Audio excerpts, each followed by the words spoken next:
Halo Sobat Dunia Seribu Besar, semoga Sobat selalu diberi kesehatan, panjang umur, dan rizki yang melimpah, amin. Sebelum masuk ke alur ceritanya, jangan lupa dukung channel ini ya dengan klik subscribe, like, komen, dan share, terima kasih. Mari kita lanjutkan perjalanan. Li Qiye. Pedagang muda itu berjalan mendekat dan menatap Li Qiye dan teman-temannya sambil tetap tersenyum lebar. Dia tampak seperti orang yang percaya pada keramahan yang membuat seseorang menjadi kaya, bukan penggemar kekerasan sama sekali. Adikku memberitahuku bahwa dia telah bertemu dengan seorang guru. Saya, Seng Lao Liu, ingin bertemu dengan guru ini. Pemuda gemuk itu tersenyum dan berkata, "Apa yang kamu inginkan?" Si Shou tahu itu masalah tapi dia tidak berani menunjukkan sisi lemahnya. Tidak ada apa-apa. Pemuda itu berkata, "Kami dari geng hooligan, mencari makan di sini, di kota Jilin. Kami berada di masyarakat terbawah sehingga tidak mudah bagi kami. Kadang-kadang, kami bahkan harus menjauhkan tulang-tulang dari anjing." Kelompok si Shou bingung karena siapa yang mau menyebut diri mereka hooligan. Ini sama sekali tidak masuk akal. Namun, dia tetap waspada. Meskipun kelompok tersebut mengenakan pakaian jelek, mereka pastinya adalah kultivator. Terus, He Chen yang pemarah segera bertanya, "Tidak mudah bagi kami untuk membangun reputasi yang kokoh dan dapat dipercaya di Jilin. Butuh banyak usaha, Anda tahu. Tapi kelompok Anda menuduh saudara laki-laki saya menjual barang palsu dan menodai reputasi kami, bahkan hampir merusak hubungan persaudaraan kami dalam prosesnya. Itu sebabnya saya tidak bisa hanya duduk dan menonton. Kalau begitu, apa yang kamu inginkan?" Si Shou menjadi serius. Tidak ada apa-apa. Mata Seng Lao Liu menyipit karena tersenyum terlalu keras. "Kami di sini untuk melakukan bisnis untuk menjadi kaya, berkelahi dan membunuh bukanlah gaya kami. Saya orang yang adil, karena Anda telah menodai reputasi kami dan membuat saya mempertanyakan saudara saya, Anda harus melakukan perbaikan sekarang." Dia berdeham dan melanjutkan, "Ahem, seperti ini, beli saja item saudaraku seharga 8.000 Dao Noble Chaos Stone. Nomor baru ini untuk kita minum teh sebagai kompensasi atas tekanan emosionalnya." Kelompok itu segera mengerti dan dengan marah menatap Lao Liu. "Ini pemerasan!" He Chen berteriak. Sebelumnya, item tersebut hanya dijual seharga 500 Dao Master Chaos Stone. Tapi sekarang, jumlahnya adalah 8.000 Dao Noble Chaos Stone. Harganya melonjak berkali-kali hanya dalam setengah hari. Bagaimana Anda bisa menyebut ini pemerasan? Reputasi seorang pedagang memang tak ternilai harganya tapi kami juga beralasan, ini sudah merupakan harga yang murah. Dan jika kita menolak, He Chen tidak bisa menahan semangat mudanya dan berkata dengan dingin, "Bersikap baik itu satu hal, tetapi jika beberapa orang ingin menodai merek kami, itu lain ceritanya." Meskipun Lao Liu selalu tersenyum, dia bersiap untuk bertarung. Lusinan kelompok di sekitarnya juga melakukan pemanasan, siap untuk memulai kapan saja. Kelompok itu menjadi cemas dan segera mengeluarkan senjatanya. "Tuan, bagaimana menurut Anda?" Si Shou harus melihat ke arah Li Qiye dan siap mengikuti perintahnya. Meskipun dia tidak ingin menimbulkan masalah di Jilin, 8.000 Dao Noble Chaos Stone bukanlah jumlah yang kecil bagi mereka. Li Qiye melirik ke arah Lao Liu dan tersenyum, "Kamu tidak berpikir aku tidak akan mengulitimu dan menggunakan kulitmu sebagai handuk kaki. Kamu gemuk jadi aku tidak bisa membuatkan sepatu bot kulit darimu, tapi handuk bisa digunakan." "Haha, nada bicaramu cukup galak." Lao Liu masih tersenyum di luar. Meskipun dia berbicara dengan kelompok si Shou sebelumnya, dia menghabiskan lebih banyak waktu untuk mengukur Li Qiye. Dia melanjutkan, "Sebenarnya kulit lama saya sangat kasar. Orang-orang selalu ingin melakukannya tetapi gagal. Jika kamu mencoba melakukannya, aku khawatir kamu akan melukai tanganmu yang cantik." "Tidak tua sama sekali." Li Qiye terkekeh, "Kulitmu tidak akan memakan waktu lama. Sekarang, kulit tua di dalam gua tua adalah cerita yang berbeda. Yang itu memang sudah tua." Lao Liu tidak mengharapkan tanggapan ini dan mundur selangkah tanpa terkendali. Dalam sekejap, matanya terpaku pada Li Qiye. Li Qiye masih tersenyum menghadapi tatapan ini. "Saya tidak tahu apa yang Anda bicarakan." Lao Liu berjuang untuk mempertahankan senyumnya dan berkata, "Kamu pasti memiliki latar belakang yang bagus, aku masih belum menanyakan namamu." Li Qiye menjawab dengan nada main-main. Lao Liu mencari di setiap sudut ingatannya tetapi tidak dapat mengingat nama ini. Itu berarti dia belum pernah mendengarnya sebelumnya. Meski demikian, dia tidak mau menyerah karena informasi dan spionase adalah keahlian terbaiknya. Sayang sekali saya kurang informasi dan belum pernah mendengar nama Anda sebelumnya. Jawab Lao Liu. Itu bukan salahmu karena kamu tidak memenuhi syarat untuk mengetahuinya. Tanyakan saja pada Qi Gong, dia akan memberitahumu. Li Qiye terkekeh sebagai jawabannya. Berdebar, berdebar, berdebar. Lao Liu langsung mundur beberapa langkah dengan kulit pucat. Dia menatap Li Qiye seolah orang ini lebih jelek dari monster. Dia mendirikan geng hooligan dan mereka sangat menikmati menipu para penggarap dan bahkan master. Ketika para korban ini membawa bala bantuan, Lao Liu akan selalu maju menghadapi mereka. Namun identitasnya selalu dirahasiakan. Bahkan anggota geng hooligan tidak tahu dari mana asalnya. Meski demikian, meski masa jabatannya dijilin kurang, kemampuannya lebih dari cukup untuk memenangkan hati penonton. Faktanya, sejak dia meninggalkan rumahnya, dia tidak pernah membicarakan topik ini kepada siapapun.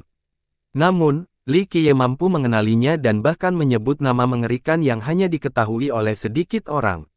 Kata-kata seperti itu mengejutkannya seperti guntur. Orang rendahan ini punya mata tapi tidak bisa melihat Gunung Tai. Mohon maafkan saya. Pada akhirnya, Lao Liu yang pucat tidak lagi tersenyum. Dia menangkupkan tinjunya ke arah Li Qiye sebelum memberitahu gengnya, "Saudara-saudara, ayo pergi."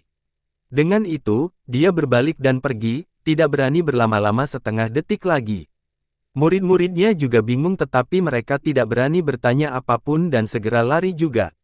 Perkembangan yang tiba-tiba membuat ketiganya ternganga karena mereka tidak tahu apa yang sedang terjadi. Pengecut, mudah takut. He Chen mendengus setelah melihat ini. Si Shou tetap diam dan menatap Li Qiye. Dia secara alami tahu bahwa Lao Liu bukanlah seorang pengecut. Mereka yang berani memeras orang di kota Jilin tidak mudah ketakutan. Meskipun dia tidak mengerti apa yang dimaksud Li Qiye, itu pasti merupakan hal yang menggemparkan karena berhasil menakuti Lao Liu.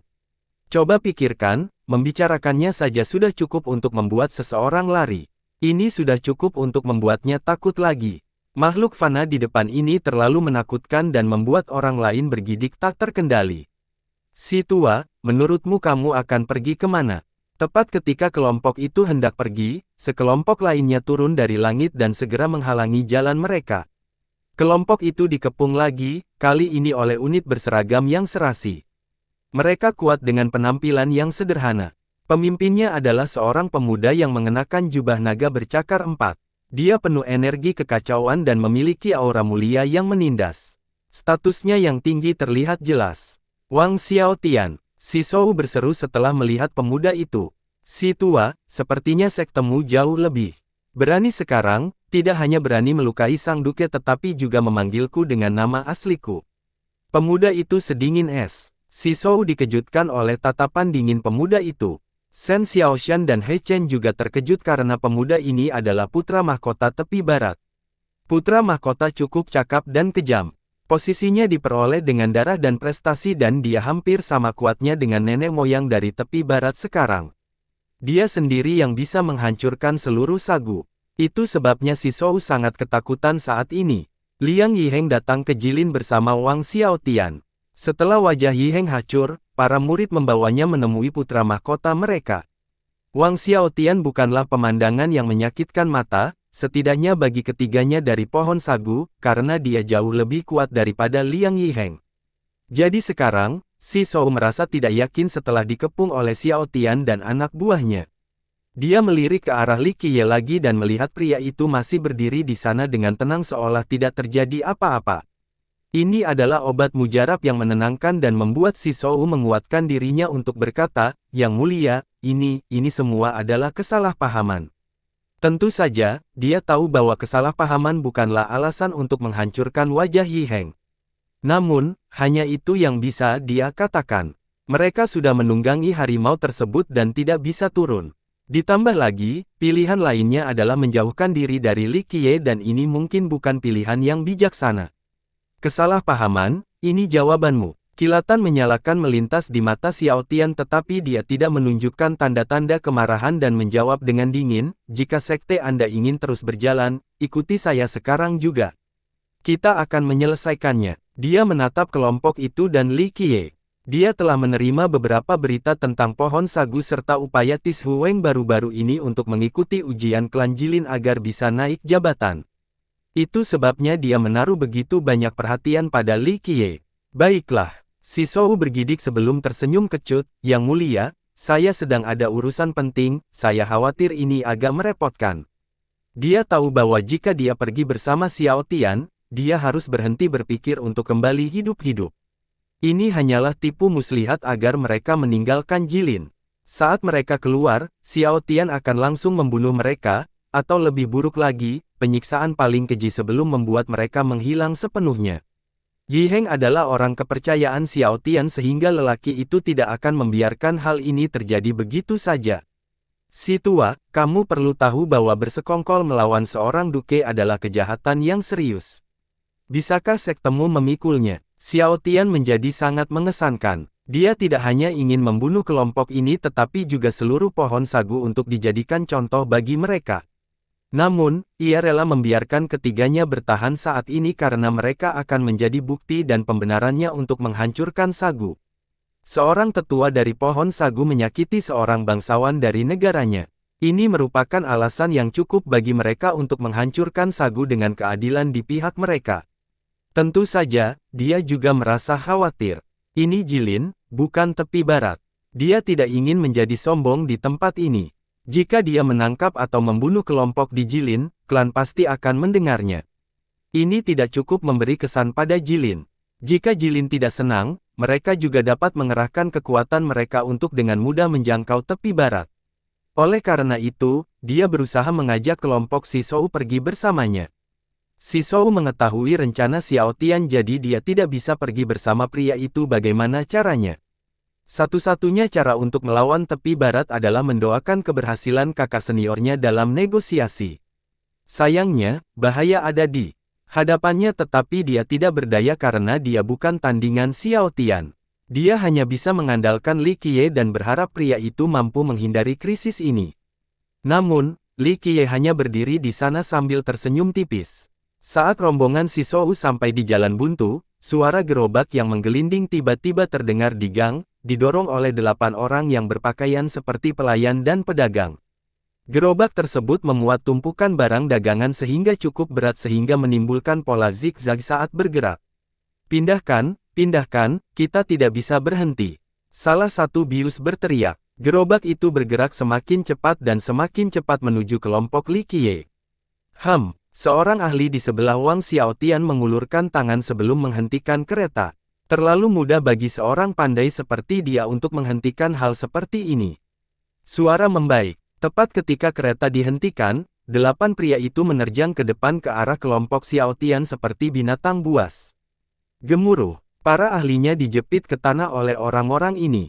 Siapa kamu? Xiao Tian panik dan langsung ingin lari. Ledakan. Dia juga didorong ke tanah oleh pendatang baru lainnya yang duduk di atas tubuhnya. Siapa kamu? Xiao Tian tidak bisa bergerak sama sekali dan berteriak lagi.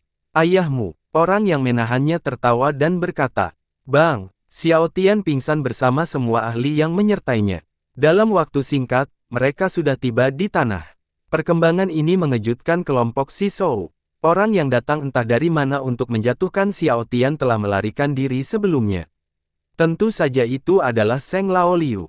8 orang lainnya juga merupakan bagian dari sekte hooligan. Kelompok Si Shou tentu saja terkejut. Ingatlah bahwa Wang Xiao Tian sangat kuat. Dia sendiri yang dapat dengan mudah menghancurkan sekte mereka tetapi Laoliu membuatnya pingsan begitu cepat. Orang bisa dengan mudah membayangkan kekuatan orang ini. Sebelumnya, He Chen bahkan mengejek mereka karena membuat mereka melarikan diri setelah bertukar kata. Sekarang, dia merinding setelah melihat tampilan kekuatan ini. Seret mereka keluar, mereka mengotori pemandangan. Laoliu memberi tahu ke-8 pria itu. Ke-8 pria ini dengan cepat menyeret Xiao Tian dan orang-orangnya pergi ke sudut terpencil sebelum melucuti semua harta dan uang mereka, bahkan pakaian mereka. Ini membuat Shen Xiaoshan tersipu saat dia langsung mengalihkan perhatian. Haha, Tuan, badut-badut ini tidak ada artinya di hadapan Anda. Saya akan dengan senang hati mengusir lalat-lalat itu untuk menggantikan Anda. Lao Liu menjadi lebih berani setelah melihat panasnya Li Qiye. Dia menundukkan kepalanya dan menangkupkannya ke arah Li Qiye. Ia bahkan rela sujud jika diperlukan. Meskipun dia tidak mengetahui latar belakang pria itu, dia yakin bahwa dia telah bertemu dengan seorang guru, seseorang yang jauh lebih tinggi dari nenek moyang pada umumnya. Ini adalah seseorang yang bisa menghapus 13 benua dengan telapak tangannya. Keberadaan yang tak terhitung jumlahnya hanya bisa memandang tuan ini. Inilah alasan mengapa Lao Liu melarikan diri lebih awal. Namun, setelah ditanamkan dengan hati-hati, jika seorang penguasa ingin membunuh, 100 nyawa saja tidak akan cukup. Fakta bahwa dia masih hidup berarti orang itu tidak bermaksud membunuhnya. Kini, Lao Liu adalah orang yang licik dan cerdas. Bahkan setelah pelanggaran awal, tuan tetap tidak membunuh. Ini berarti tuan ini tidak hanya mengenal leluhurnya, mereka bahkan mungkin adalah teman lama. Itu sebabnya dia segera kembali dan berjanji dengan Wang Xiaotian untuk mendapatkan bantuan. Kamu cukup pintar, Li Qiye sambil tersenyum menatap tindakan penjilat itu. Ah, orang rendahan ini bodoh dan buta. Itu sebabnya saya menyinggung Anda. Sebelumnya, Tuan, Lao Liu tersenyum bahagia, jelas berniat melakukan penjilatan kuno.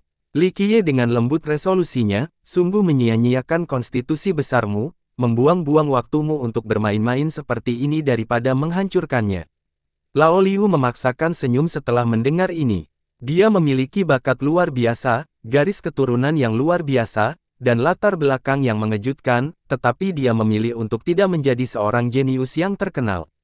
Dia menghadiri keluar dari sektenya dan berkeliaran di sekitar orang-orang secara acak dari seluruh dunia untuk melakukan beberapa perbuatan curang.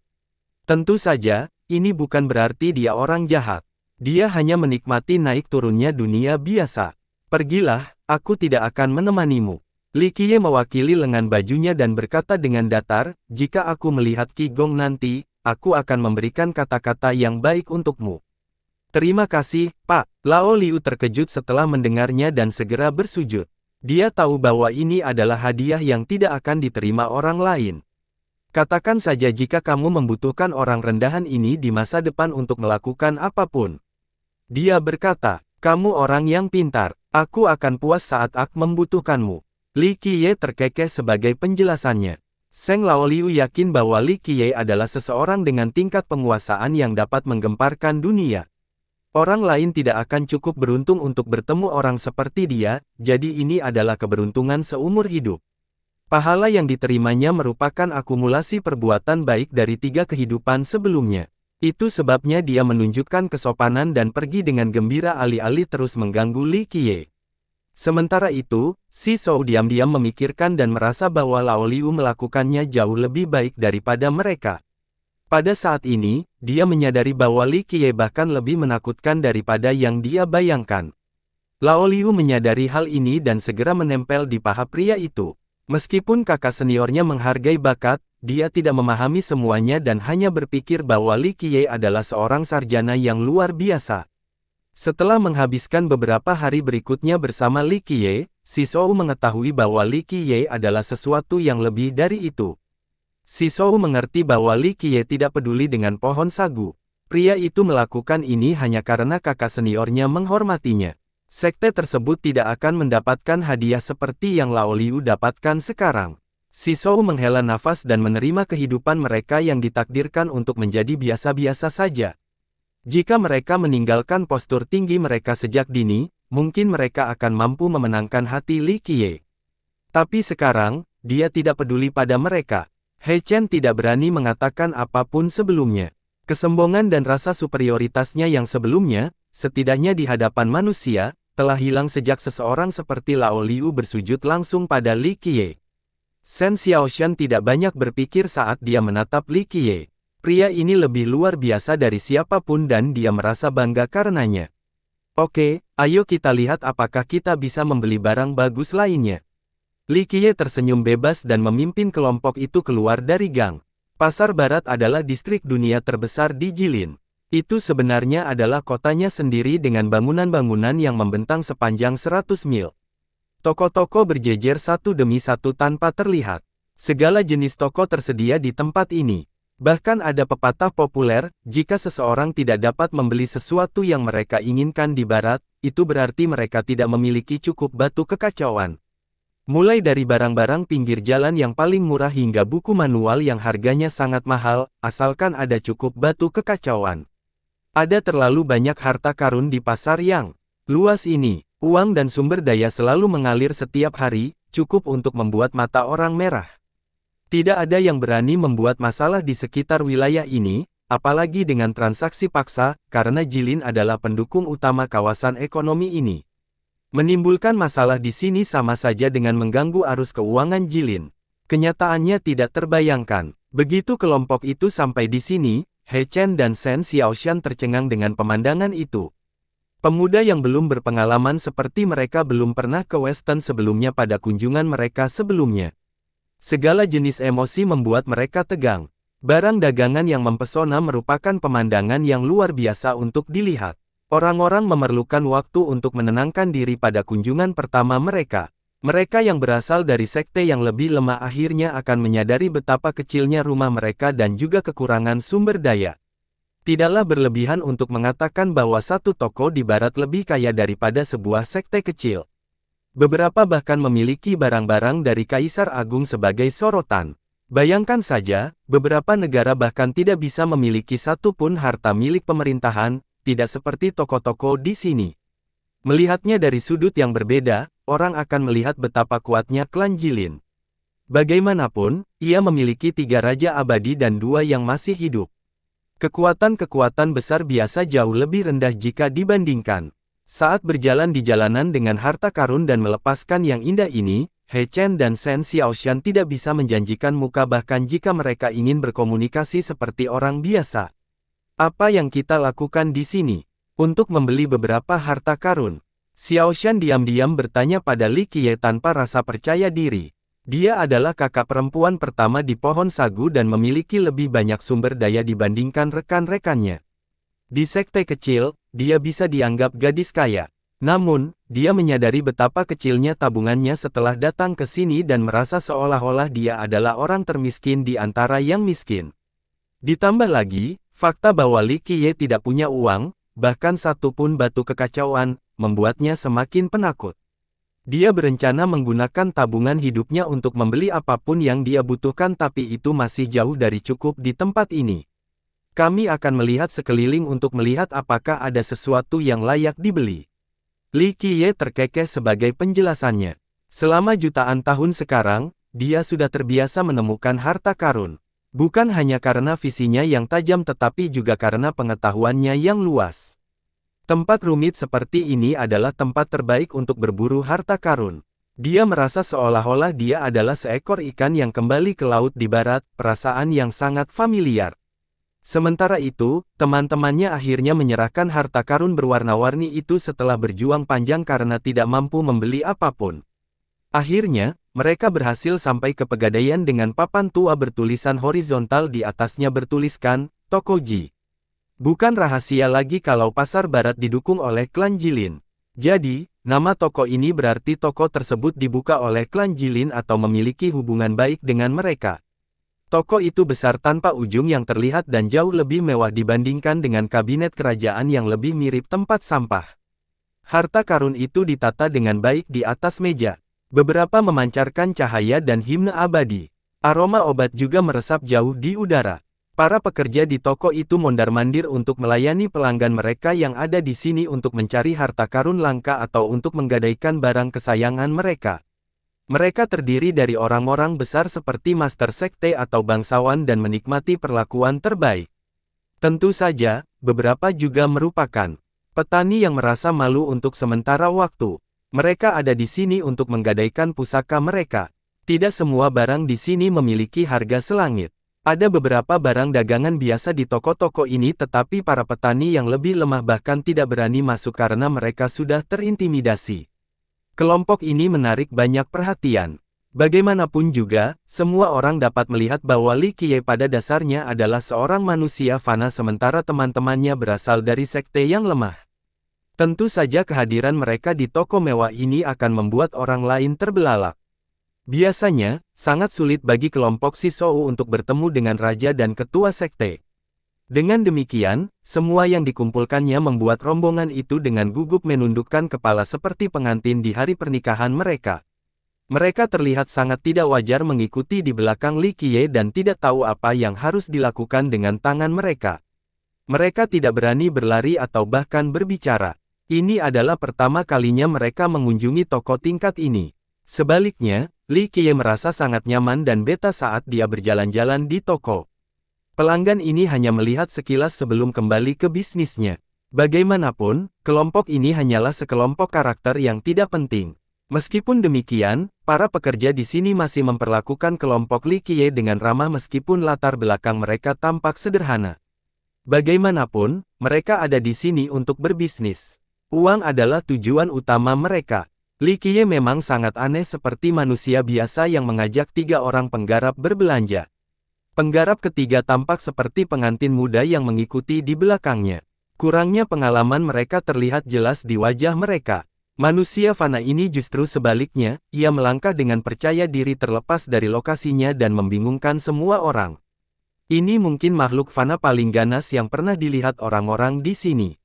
Para pekerja di sini cukup cerdas untuk mengetahui bahwa Li Qiye adalah pemimpin kelompok tersebut. Tentu saja hal ini membuat mereka juga merasa sedih. Meskipun 3 lainnya jelas berasal dari sekte kecil, mereka tetaplah berkuasa. Budidaya Sisou bukanlah sesuatu yang besar, tetapi dia tetaplah seseorang yang berpengaruh di kolamnya sendiri. Biasanya, bahkan para penggarap dari sekte yang lebih kecil tidak akan peduli pada manusia, mereka menganggap manusia tidak berbeda dengan serangga. Tapi sekarang, Li Qiye tampak seperti tokoh besar dalam kelompok sementara 3 lainnya yang menyerupai pelayan. Salah satu pekerja, khususnya, tidak berpikir bahwa keuntungan bisa didapat, namun dia tetap antusias datang dan menyapa, "Pak, apa yang Anda cari? Saya ingin melihat apakah toko Anda memiliki harta karun yang layak untuk dilihat." Li Qiye mendengus dan berkata. Pekerja itu tercengang melihat makhluk fana yang keterlaluan ini. Biasanya, manusia akan gemetar hanya dengan berdiri di dekat pintu tetapi orang ini berbeda dengan nadanya. Bahkan raja pun tidak akan berani mengatakan hal seperti ini ketika mereka datang untuk berbelanja harta karun dan menjualnya. Kelompok Shen Xiaoshan sangat ketakutan mendengar Li Qiye. Telapak tangan Xiaoshan basah oleh keringat dingin karena dia tahu bahwa Li Qiye tidak membawa apapun di sakunya. Hal ini tetap tidak menghalangi dia untuk berbicara dengan sikap sombongnya. Jika orang mengetahuinya, mereka akan tertawa sampai kelompok tersebut bersembunyi di dalam lubang. Namun, karya ini telah dilihat oleh semua tipe orang sebelumnya. Dia tersenyum dan membawa Li Qiye ke konter dan dengan hati-hati memperkenalkannya, "Apa pendapatmu tentang harta karun ini?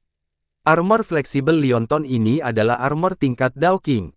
Anda akan sangat aman memakainya, terutama karena ini adalah artefak perlindungan, jadi tidak masalah jika kekacauan energi dan vitalitas Anda terlalu lemah." Kelompok itu langsung tertarik oleh armor itu. Bahkan He Chen pun mendecakkan bibirnya. Sekte mereka hanya memiliki satu senjata di level Raja Dao, yang terkuat. Tuan mereka menggunakannya karena dia juga anggota sekte terkuat. Yang ketiga sangat menyukainya karena mereka puas hanya dengan memiliki artefak Dao King. Kualitas sebenarnya tidak penting. Tentu saja, setelah melihat harganya, mereka menyadari bahwa yang bisa mereka lakukan hanyalah melihat karena mereka tidak mampu membelanjakannya sama sekali. Apalagi tuan mereka pun tidak bisa. Li Qiye bahkan tidak repot-repot melihatnya dan berkata, "Lupakan saja, tunjukkan padaku artefak nyata yang menentukan di tempat ini." Mereka berdua semakin terkejut karena mereka mengira Li Qiye tidak bisa lagi mendominasi, namun dia membuktikan bahwa mereka salah. Pekerja itu juga tercengang. Ini adalah manusia paling tak terkendali yang pernah dilihatnya. Ingatlah bahwa bahkan beberapa raja dan penguasa sekte tidak mampu membeli sebagian harta karun di toko mereka. Tapi sekarang, orang ini ingin melihat penawaran sebenarnya. Tidak ada kata untuk menggambarkan makhluk fana ini. Beberapa petani dan ahli di toko juga mendengarkan. Mereka meliriknya beberapa kali lagi dan berpikir bahwa makhluk fana ini terlalu sombong. Apakah orang ini orang kaya baru? Dia tidak mengetahui besarnya langit dan bumi. Seorang yang melibatkan kepalanya. Kebanyakan ahli di sini mengabaikan Li Qiye setelahnya sambil berpikir bahwa dia hanyalah manusia biasa yang bodoh. Sementara itu, Xiao Shan dan dua orang lainnya tidak berani menatap orang lain karena sikap Li Qiye telah membuat mereka sangat ketakutan. Butuh beberapa saat sebelum pekerja itu mengumpulkan akalnya dan tersenyum kecut, tidak tahu bagaimana harus merespons. Pada saat yang sama, Li Qiye tidak terlalu peduli dengan apa yang dipikirkan orang tentang dirinya karena ini adalah perilaku normalnya. Pekerja itu kemudian membawa rombongan Li Qiye ke sebuah konter di tengah-tengah toko, tidak ada seorang pun di tempat ini karena alasan yang sangat sederhana. Pengunjung sebelumnya mengetahui bahwa harta karun di konter pusat ini memiliki harga yang sangat tinggi. Ditambah lagi, meskipun seseorang mampu membayar harganya, toko tersebut mungkin tidak akan menjualnya kepada mereka. Itu tergantung pada identitas pembeli juga. Yang di sini adalah yang termahal di toko kami. Pekerja itu berkata tanpa daya. Meskipun mengetahui bahwa Li Qiye tidak akan mampu mengakuinya, pekerja itu tetap membawanya ke sini. Ini hanyalah bagian dari pekerjaannya karena dia tidak bisa mengusir pelanggan. Meski begitu, dia terlalu malas untuk memperkenalkan harta karun itu kepada Li Qiye. Ada beberapa harta karun yang dipajang dengan doa di tengahnya. Artinya, mereka mendapat harga tertinggi. Shen Xiaoshan dan dua lainnya berada tepat di belakang Li Qiye. Jika bukan karena dia, mereka bahkan tidak akan memiliki keberanian untuk memasuki toko, apalagi melihat harta karunnya. Salah satunya adalah sitar kuno, usia orang tuanya terlihat jelas pada pandangan pertama bagi semua orang. Yang lainnya adalah kotak kayu seukuran pohon palem dengan kilau hijau samar, seperti diukir dari batang kayu cendana utuh. Karena hanya satu bagian, tidak ada izin untuk melihat isinya. Tidak ada yang tahu asal mula muasal kedua harta karun ini tetapi toko tersebut pasti punya alasan untuk memajangnya di tengah-tengah. Kelompok yang terdiri dari 3 orang tidak dapat memahami mengapa mereka berharga. Mereka tampak jauh lebih tidak mencolok dibandingkan dengan harta karun di konter lainnya, tidak ada harga yang tercantum untuk keduanya. Li Qiye hanya melirik sitar sebelum fokus pada kotaknya. Barang ini justru berhasil menarik perhatiannya. Yang lain lebih menyukai sitar karena lebih menonjol daripada kotaknya. He Chen sangat ingin tahu tentang harga harta karun yang ditentukan ini. Dia akhirnya menjadi lebih berani dan bertanya kepada pekerja itu, mengapa tidak ada harga untuk sitar ini. Pekerja ini cukup ramah dan tersenyum, asal-usulnya menantang surga, harta yang tak ternilai harganya. Uang bukanlah masalahnya, uang hanya akan dijual kepada orang yang sudah ditakdirkan. Bagaimana kamu bisa menjualnya jika tidak ada harga? Shen Xiaoshan bertanya. Pekerja itu hanya tersenyum dan tidak menjawab. Phoenix Collider itu memang tidak sederhana. Li Qiye berkomentar sambil tetap melihat ke arah kotak kayu itu.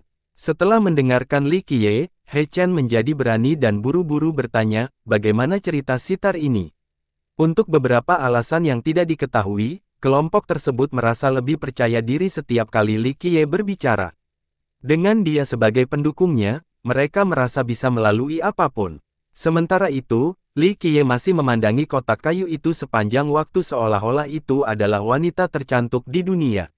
Tuan, Anda cukup cerdas dan berpengetahuan luas untuk dapat mengenali sitar panggilan Phoenix. Pekerja itu benar-benar terkejut. Pada awalnya, dia berpikir bahwa Li Qiye adalah seorang tuan muda, mungkin anak haram dari seorang ahli dari kekuatan besar. Itu sebabnya ada 3 orang yang bertengkar. Meski begitu, pria itu tetaplah manusia biasa di mata pekerja ini.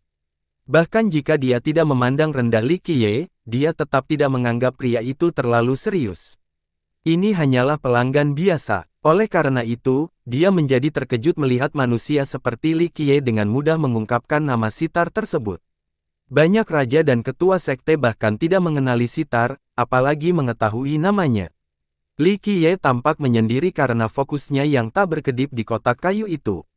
Pekerja itu tidak tahu apa yang menarik dari kotak itu, setidaknya dari segi penampilannya.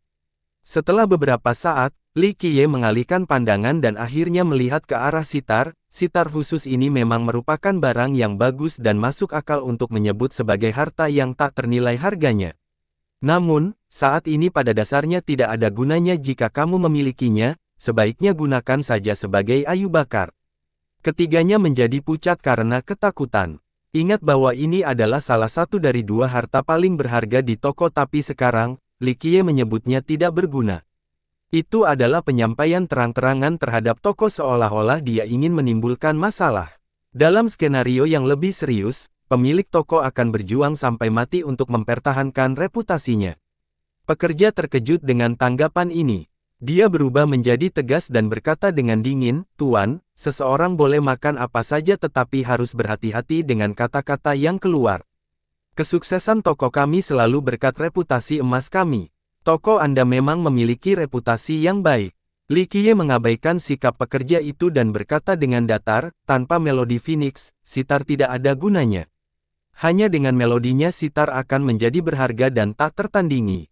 Karena Anda menjual sitar, jelas terlihat bahwa Anda tidak memiliki melodinya karena jika Anda memilikinya, Anda tidak tega menjualnya saat ini. Apa artinya menjual kepada yang ditakdirkan? Ini hanya cara untuk menemukan orang yang memegang melodi Phoenix. Pada saat itu, kamu akan mencoba membuat kesepakatan untuk melodinya." Dia mengartikulasikannya seolah-olah itu bukan rahasia sama sekali. Pekerja itu menjadi tertegun dan mundur satu langkah sambil menatap Li Qiye karena ini adalah rahasia utama toko mereka, orang luar tidak mungkin mengetahuinya. Apalagi semua pekerja di sini sebenarnya adalah murid langsung yang telah menjalani ujian ketat. Mereka tidak akan pernah membocorkan rahasia ini. "Tuan, Anda bercanda." Dia terbatuk-batuk untuk mengatasi masalah ini, tetapi matanya yang terkejut mengatakan semuanya. Ada seorang lelaki tua yang duduk di belakang toko, manajernya, tidak peduli barang besar yang datang ke toko, dia tidak akan pernah menyimpannya secara pribadi atau bahkan melihatnya. Dia adalah seorang ahli yang kuat dari klan Jilin. Kehadirannya bukan dimaksudkan untuk penyambutan melainkan perlindungan. Jika ada yang berani membuat masalah di sini, dia akan segera membereskannya. Bagaimanapun, ada banyak harta karun dan berharga di sini.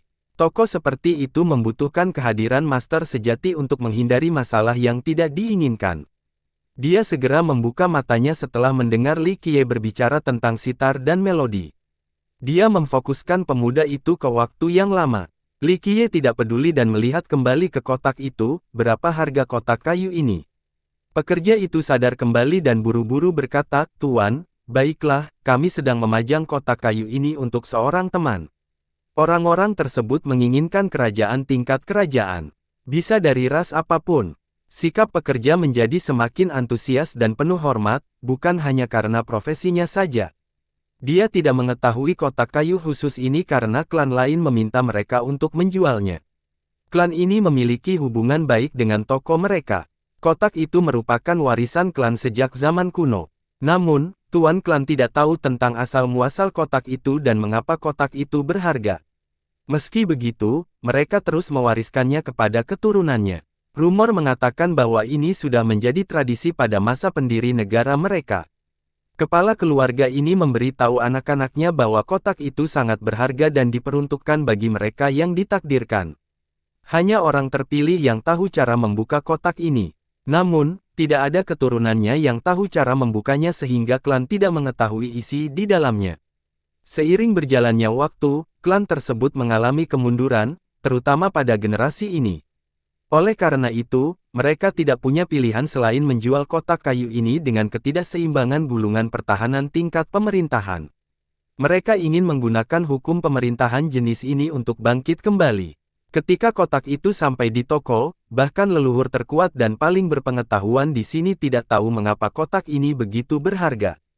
Jika bukan karena hubungan yang erat antara kedua belah pihak, toko tidak akan berani menjual kotak ini di sini. Bagaimanapun juga, hukum pemerintahan terlalu berharga, tidak ada orang yang tahu cukup bodoh untuk menukarkan sesuatu yang tidak. Mungkin orang gila akan melakukan hal itu. Kelompok Shen Xiaoshan bertukar pandang dan memahami bahwa ini tidak mungkin. Bahkan jika mereka memiliki hukum pemerintahan, mereka tidak dapat menukarkannya dengan kotak kayu ini. Li Qiye hanya tersenyum setelah mendengar ini dan melihat sekeliling toko. Dia langsung mengunci barang lain tidak jauh dari sana. Dia berjalan ke depannya untuk pengamatan yang lebih baik. Pekerja itu dan ketiganya juga mengikutinya. Barang ini tampak seperti cangkir batu giok. Namun, pangkalannya sangat tinggi, lebih tinggi lagi dan itu akan terlihat lebih seperti dudukan. Seekor naga emas diukir di cangkir itu. Naga mungil ini tampak sedang berenang dan sangat bersemangat. Mungkin memang ada naga yang tersegel di dalamnya. Aura harmonis langsung terasa saat orang mendekat. Itu sangat menyenangkan dan menambah vitalitas setiap orang. Ini adalah... Si Xiaoshan terkejut karena dia mengetahui khasiat luar biasa dari harta karun seperti cangkir ini. Vitalitasnya tampak dimurnikan, bahkan darahnya lebih menjadi murni. Sulit untuk menggambarkan perasaan ini, tetapi satu hal yang pasti bahkan bagi orang awam seperti dia, ini adalah harta yang luar biasa. Ini adalah piala naga emas. Pekerja itu dengan gembira memperkenalkan, itu berasal dari dewa tertinggi dari ras ilahi, terbuat dari giok pemulihan suci dan menggunakan darah naga banjir kuno untuk menciptakan naga emas kecil itu. Semua ini dipadukan dengan kerajinan tangan dewa tertinggi yang menakjubkan, seni. Mampu menurunkan garis keturunan dan menyimpan esensi untuk memperkuat darah seseorang, terutama mereka yang memiliki darah leluhur. Kelompok tersebut bergidik setelah mendengar hal ini karena darah leluhur sangat berharga. Mereka yang memilikinya adalah naga di antara manusia dan ditakdirkan untuk menjadi besar. Barang bagus lainnya, Li Qiye tertawa kecil dan meraihnya. Jika ini terjadi beberapa waktu yang lalu, pekerja tersebut tidak akan mau memegangnya karena manusia tidak akan mampu mengeluarkan biaya. Tapi sekarang, dia tidak berusaha menghentikan sama sekali. Saat Li Qiye meraihnya, tangan lain mengambilnya. Sebuah suara yang agresif terdengar, "Saya ingin cangkir giok ini, berapa harganya?" Kelompok itu dengan cepat berbalik dan melihat bahwa orang kasar itu masih sangat muda. Dia mengenakan jubah kerajaan dengan sulaman burung phoenix di lengannya. Dia memiliki perawakan yang luar biasa sementara matanya bersinar dengan kilatan yang mengerikan. Ada batu giok hijau yang mempesona di dahi, memberitahu semua orang bahwa dia berasal dari ras golem. Pemuda ini memiliki seorang wanita sebagai rekannya dan pekerja lain yang membantu mereka. Dia cantik dan memiliki aura mulia yang menindas, ini memperjelas bahwa dia berasal dari latar belakang yang hebat. Pekerja itu terjebak dalam posisi yang sulit setelah pemuda ini mengambil cangkir itu dari tangan Li Qiye. Dia tersenyum canggung dan bertanya pada Li Qiye, "Pangeran sangat tidak sabar, pelanggan yang ramah, maukah Anda melihat yang lain?" Li Qiye tidak repot-repot memandangi pemuda itu dan berkata dengan acuh tak acuh, "Katakan padanya untuk mengembalikannya, aku ingin cawan ini." Kedua pekerja itu menjadi canggung. Menurut peraturan toko mereka, yang pertama datang, yang pertama dilayani. Pekerja kedua menggosok kedua telapak tangan dan tersenyum pada pemuda itu, "Pangeranku, maukah kamu melihat sesuatu yang berbeda? Kami memiliki banyak harta karun di sini, terutama belati baru yang sangat cocok untuk Nona Lin." Meskipun manusia fana seperti Li Qiye belum tentu mampu membeli cangkir giok tersebut, dia tetap berada di urutan pertama dalam antrean untuk membeli karena peraturan tersebut.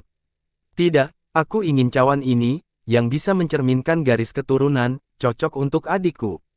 Ini akan menjadi hadiahku untuknya." Pemuda itu sangat arogan. "Ah, Tuan, kami juga punya harta lainnya. Saya yakin Anda akan dapat menemukan yang tepat." Setelah melihat persetujuan cepat dari pemuda Yu, pekerja Li Qiye kembali ke sekolah dan membujuk. "Tidak, cawan ini akan menjadi milikku." Li Qiye dengan tegas menolaknya tanpa mundur. Sikap Li Qiye membuat kedua pekerja itu menyukainya. Manusia macam apa yang berani menyusahkan seorang yang terampil? Apalagi pemuda ini berasal dari latar belakang yang hebat. Dia sedang berbelanja dengan kecantikan ini dan secara kebetulan melihat cangkir ini lalu merasa sangat cocok untuk kakak kebetulan. Tapi sekarang, ada manusia yang berani bersaing dengannya. Ini membuatnya malu di depan wanita itu dan semua orang di sini. "Brat, bisakah kamu mengkonfirmasi?" Pemuda itu dengan dingin menatap Li Qiye dengan jijik. Di matanya, bahkan orang kaya pun tidak akan mampu membeli harta karun sebesar ini. "Petugas, kemasi untuk saya, kami akan membayarnya nanti." Li Qiye menceritakan pekerja di sebelahnya. Ini membuat Shen Xiaoshan takut karena dia tahu bahwa dia bahkan tidak memiliki satu batu kekacauan pun di tubuhnya. Tapi sekarang, dia berani menawarkan pekerja itu untuk mengemasnya. Bagaimana jika dia tidak mampu membayar ketika waktunya tiba? Itu akan sangat memprihatinkan dan canggung. Mata pemuda itu menjadi dingin dengan kilatan mematikan setelah melihat makhluk fana yang tidak mau bekerja sama. Jika ini bukan wilayah Jilin, dia sudah akan menghancurkan makhluk fana ini. Itu seperti membunuh seekor semut untuk orang seperti dia. Hanya manusia biasa namun kamu masih berani-berani. Tahu kamu siapa dia? Si cantik juga menjadi tidak senang dengan Li Qiye dan mencibir, dia adalah putra mahkota Phoenix Surgawi, adik dari Putri Phoenix Surgawi. Putri Phoenix Surgawi. Kelompok Sisou menjadi pucat setelah mendengar judul ini. Putra mahkota Surgawi Phoenix tidak terkenal tetapi ceritanya berbeda bagi sang putri. Banyak orang di Pure akan menunjukkan rasa hormat setelah mendengar gelarnya. Negara ini adalah garis keturunan-keturunan yang diciptakan oleh Raja Abadi Phoenix Surgawi. Namun, menjadi keturunan penguasa bukanlah hal yang paling mengecewakan di negara ini. Kebanggaan sejati mereka adalah putri mereka. Dia memiliki garis keturunan yang bergengsi tetapi yang lebih penting, dia adalah ikatan Jinge. Dia adalah penerus klan Raja Perang dan juga pernah menjabat sebagai ketua klan. Dia adalah calon kaisar dan pernah mengancam 13 benua. Sisou merasa kakinya menyerah. Mereka lebih rendah dari serangga dibandingkan dengan seseorang seperti sang putri dan garis keturunannya. Xiaoshan sedikit menarik lengan baju Li Qiye untuk mengingatkannya agar tidak melawan putra mahkota. Wanita cantik di samping sang pangeran merasa terlena dan mencibir lagi, gengsi yang mulia bukanlah sesuatu yang bisa Anda bandingkan, jadilah cerdas dan enyahlah sekarang. Belum pernah mendengar tentang dia. Enyahlah ke samping, jangan ganggu belanjaanku. Li Qiye mengabaikan keduanya dan berkata kepada pekerja itu lagi, kemasi dengan baik. Ini bukanlah perjalanan yang baik bagi kelompok Sisou karena mereka berulang kali ditakuti oleh Li Qiye. Mereka mengira dia akan mundur sedikit setelah mendengar identitas sang pangeran tetapi ternyata dia tidak peduli sama sekali. Kedua pekerja itu juga tercengang.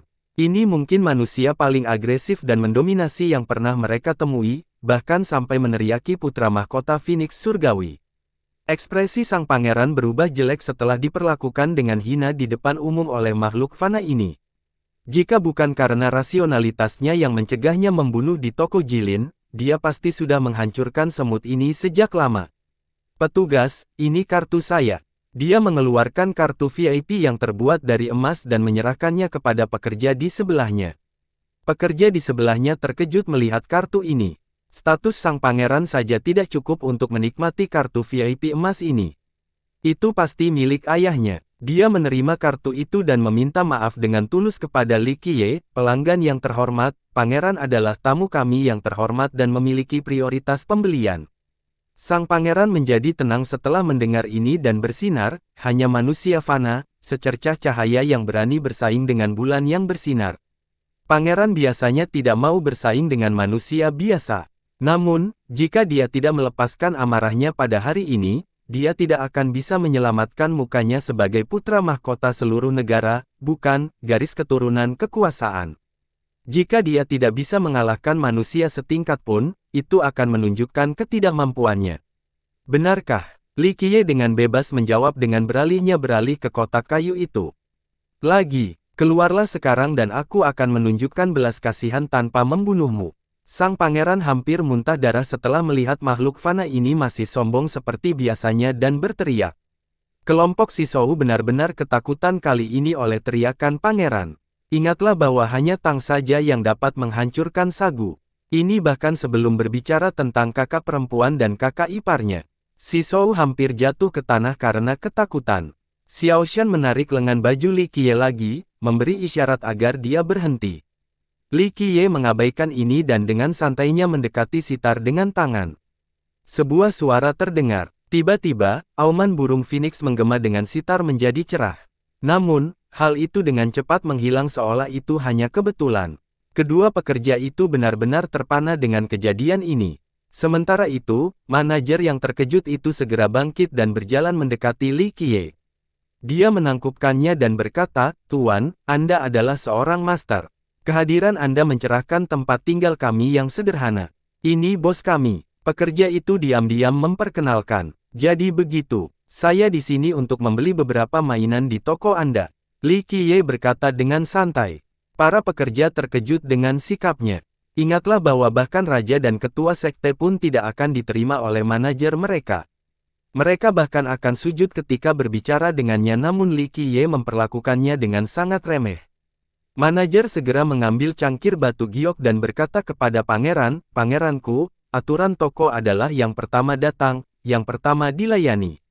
Mohon izin, manajer, saya tidak mencoba memaksakan masalah ini tetapi saya memiliki kartu VIP." Pangeran tidak menerima hal ini. Dia tidak berani marah pada manajer tetapi dia tidak bisa menelannya. Pria ini adalah tamu terhormat kami dengan semua prioritasnya, mohon maaf.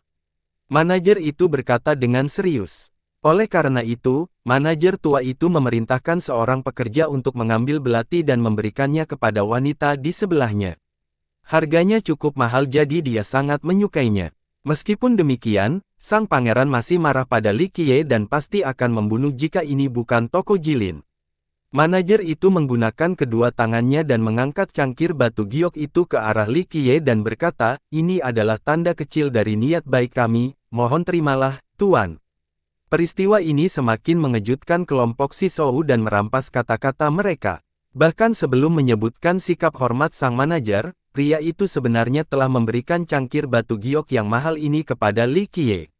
Betapa sulitnya dipercayanya ini. Bahkan menjual seluruh pohon sagu tidak cukup untuk membeli cangkir ini, tetapi sekarang, pengelola menyerahkannya tanpa syarat apapun. Pertunjukan yang begitu mewah adalah sesuatu yang di luar imajinasi mereka. Li Qiye menerima cangkir itu untuk dilihat sebelum cengkeramannya. Bang! Cangkir itu pecah di tanah dengan potongan-potongan berserakan di mana-mana. Hari ini terdapat terlalu banyak kejutan sehingga semua orang tercengang dan tidak bisa mendapatkan kembali akalnya, terutama kelompok Shen Xiaoshan. Di mata mereka, cawan mahal ini bisa menjadi harta warisan mereka jika mereka ingin mendapatkannya. Tapi sekarang, Li Qiye dengan santai menjatuhkannya. Ini hanya memperlakukan uang seperti sampah. Li Qiye menenangkan dan mengatakan kepada manajernya, "Ini bukan cangkir yang buruk, hanya saja bukan karya terbaik olehku." Faktanya, ketika Li Qiye sedang melihatnya, dia memikirkan seseorang yang cukup aneh dengan karyanya. Saat orang ini fokus selama proses pembuatan, sesuatu yang menakjubkan akan terjadi. Jika tidak, maka hasilnya hanya potongan biasa. Oleh karena itu, Li Qiye memecahkan cangkirnya karena tidak ada yang istimewa darinya sehingga dia kehilangan minat. Putra mahkota surgawi Phoenix menjadi jengkel lagi dan mengatupkan giginya. Dia ingin mengeluarkan banyak uang untuk membeli cangkir ini untuk kakaknya. Tapi sekarang, Li Qiye memecahkannya di hadapannya. Ini sama saja dengan memukulnya dengan cangkir. Bagaimana dia bisa menahan rangsangan yang begitu terang? Tentu saja, Li Qiye memperlakukan sang pangeran seperti udara dan tidak repot-repot memandangnya. "Tuan, apakah Anda ingin pergi ke belakang?" Manajer itu bertanya pada Li Qiye sambil membiarkan para pekerjanya berbicara dengan sang pangeran. Tentu saja, menyinggung pangeran ini tidak menjadi masalah baginya. Apalagi ayah sang pangeran, Raja Kerajaan Phoenix Surgawi, hanyalah juniornya. Li Qiye mengangguk sebagai jawaban, "Baiklah, sebentar." Manajer memimpin jalan menuju Li Qiye. Ini adalah penerimaan yang tidak dapat dilakukan bahkan oleh raja dan ketua sekte. Di dalam ruang belakang, dia secara pribadi membuatkan teh untuk Li Qiye dengan penuh antusias. Sementara itu, Li Qiye bersikap acuh tak acuh sambil menyesap tehnya. Dia bertindak seolah-olah ini adalah rumahnya dan dia bisa melakukan apapun yang dia mau. Tiga lainnya masih bertahan. Semuanya terjadi begitu cepat dan mereka tidak dapat memahami semuanya. "Bolehkah saya mengetahui nama Anda, Tuan?" Manajer dengan hormat memulai percakapan. Meskipun Li Qiye adalah seorang manusia biasa, manajernya langsung mengetahui bahwa orang ini luar biasa setelah adegan sebelumnya. Lebih penting lagi, dia ingin meminta bantuan Li Qiye. "Li Qiye, tapi kamu juga tidak tahu." Li Qiye mendengus. Manajer itu tentu saja belum pernah mendengar nama ini sebelumnya, tetapi karena dia adalah rubah yang berpengalaman, dia tersenyum dan berkata, "Tuan, Anda adalah naga sejati yang terbang jauh di awan di antara cakrawala, master tersembunyi. Tentu saja, orang biasa seperti kami tidak akan tahu namamu. Itu karena ketidaktahuan kami." Sisou dan He Chen saling pandang. Mereka tidak dapat menggambarkan emosi mereka saat ini. Manajer itu adalah karakter yang tak terduga di mata mereka. Jika dia mengunjungi Sagu, mungkin seluruh sekte akan bersujud menyambutnya dengan upacara akbar. Tapi sekarang, orang-orang besar seperti itu begitu rendah hati di hadapan Li Qiye dan menyebut dirinya orang biasa. Ini merupakan bencana yang cukup mengejutkan. Li Qiye duduk di sana dengan nyaman tanpa menjawab sehingga manajer terus menunggunya. Sebenarnya aku agak penasaran, kenapa sitar ini keluar dari klan Jilin? Li Qiye bertanya secara langsung. Ketiganya cukup terguncang karena mereka tidak mengira sitar ini berasal dari klan itu sendiri. Tuan, sebenarnya nenek moyang kita adalah anggota salah satu cabang klan kerajaan. Karena kontribusi mereka, klan menganugerahkan sitar kepada mereka. Jawab manajer itu, kamu tidak memiliki melodi Phoenix. Li Qiye tersenyum dan berkata. Manajer itu terbatuk sebagai tanggapan dan menjadi sedikit canggung, kami, keturunannya, tidak berguna dan tidak dapat mewarisi melodi. Sama dengan klan mendominasi itu sendiri tanpa sitar yang sebenarnya. Tapi kamu percaya bahwa seseorang di dunia ini akan mengetahui melodi burung Phoenix karena sitar ini dibawa ke dalam klan di masa lalu. Itu sebabnya kamu menampilkan sitar di sini sebagai semacam umpan. Li Qiye mengungkapkan, Tuan, sitar tidak ada gunanya tanpa melodi. Kami berharap sitar ini dapat menemukan takdirnya. Manajer itu buru-buru berkata, aku tahu melodinya. Li Qiye mendengus. Bagaimana tidak? Sitar itu miliknya sebelum sampai ke klan Jilin. Kelompok itu kembali terkejut. Mereka tidak menyangka Li Qiye Melody mengetahui Phoenix dari klan Jilin. Pak, Andalah yang ditakdirkan. Tentu saja, jika Anda memang menginginkan sitar ini, kami bersedia menjualnya kepada Anda, kata manajer itu. Tidak, aku tidak membutuhkan sitar ini. Ditambah lagi, aku tidak ingin mengambil pusakamu. Li Qiye berbicara. Tuan, Anda bersedia mewariskan melodinya. Menjadi manajer gembira dan menambahkan, kalau begitu, Anda akan menjadi dermawan kami. Ucapkan saja jika Anda membutuhkan sesuatu. Saya ingin kotak kayu itu. Li Qiye menjawab, kotak kayu itu. Manajer itu sedikit terkejut. Tentu saja, dia tahu kotak mana yang dibicarakan Li Qiye. Itu bukan barang kami, ada teman yang meminta kami untuk menjualnya. Dia berkata, Li Qiye mengangguk, aku tahu. Aku menukar melodi Phoenix dengan seni pertahanan Raja Abadi, menurutmu ini adalah kesepakatan buruk bagimu? Yah, tentu saja tidak. Tapi kita perlu bertanya pada klan karena itu adalah hukum kekaisaran. Jawab manajer itu urusanmu. Sejujurnya, kamu mendapat banyak manfaat dari perdagangan ini. Haruskah aku mengatakan lebih banyak tentang kekuatan sitar ini dengan melodinya? Kalau tidak, itu sama bergunanya dengan kayu bakar. Li Qiye dengan santai menambahkan. Memang, manajer tidak berusaha menyembunyikannya karena tidak ada gunanya. Pria itu cukup berpengetahuan. Dia ragu-ragu sejenak sebelum mengambil keputusan, kalau begitu, saya akan cukup berani untuk menangani masalah ini dan menerima permintaan Anda, Tuan. Karena kamu sangat tegas, aku juga akan begitu. Bawakan aku sesuatu untuk ditulis. Li Qiye terkekeh. Tentu saja, dia tidak khawatir untuk menuliskan melodinya terlebih dahulu. Dia tahu bahwa manajer itu tidak akan berubah pikiran atau mencoba menipunya. Pria itu tidak mengetahui identitasnya. Manusia fana yang bertindak begitu berani di hadapannya. Orang ini mungkin orang gila atau sangat percaya diri dengan keahliannya. Namun, Li Qiye bukanlah orang gila. Manusia fana yang tidak peduli dengan kultivator. Ini cukup menakutkan sehingga manajernya tidak punya ide untuk menipu Li Qiye. Setelah manajer membawa kuas dan kertas ke sini, Li Qiye menuliskan melodinya. Setelah dia selesai, manajer dengan hati-hati mengambil kertas itu dengan kedua tangannya dan membacanya dengan cermat. Meski sudah lama kehilangan melodinya, makhluk setingkatnya pasti bisa mengetahui apakah itu palsu. Setelah memastikan bahwa itu nyata, dia membungkuk ke arah Li Qiye dan berkata, Tuan, terima kasih telah memberikan kami warisan kami lagi.